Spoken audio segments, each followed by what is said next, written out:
Hello, everybody. I'm Adam. This is my wife, Eve. We've been asked to share a little bit about how we kind of goofed up about everything. What's wrong? Nothing, just tell your story. I'm fine. No, you're not. What's bugging you? What do you think, Adam? Oh, come on. Not this again. You've got to learn to let it go. It's been how many thousands of years now? How am I supposed to just let it go when everybody blames everything on me? Why does it always have to be my fault? Well, you did kind of eat the apple from the tree. Oh, don't you dare. I'm not blaming you. I ate fruit too, same as you.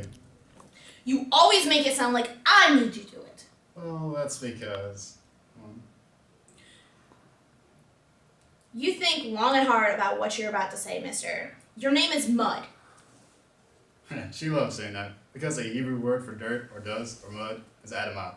God formed me out of the earth, and called me Adam, from the Adamah.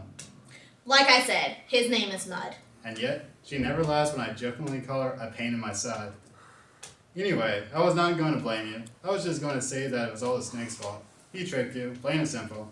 I went along with it, even though I knew better, because, we're in it together. Oh, don't give it a rest, Adam.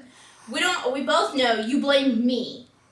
You blame me. I blame the snake. If the snake and I were still on speaking terms, he'd probably say the devil made me do it. And then the devil just blames God for everything.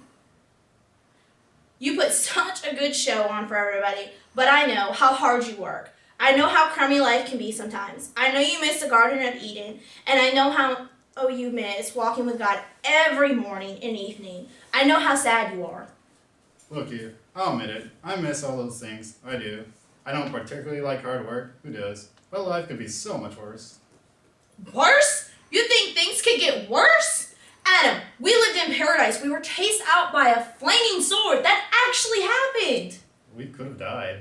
God could have abandoned us. God could hate us for what we have done. But God spared us. God gave us clothing, and a good thing too, because those fig leaves did not do a trick at all. I did the best with what I could work with. Sewing hadn't even been invented yet, remember? The point is, God still loves us, even though we did the wrong thing. And even though I missed the garden, I know God is still watching over us. And we learned something else too. What? Actions have consequences? Oh yeah, but I was going to say something else. You know how the snake lied and said that we would be like God, knowing right from wrong? How could I forget? I've been replaying that moment in my head for what feels like an eternity. We learned that we aren't God. We don't have to be. We have God for that. Whenever we try to take God's place, we fall.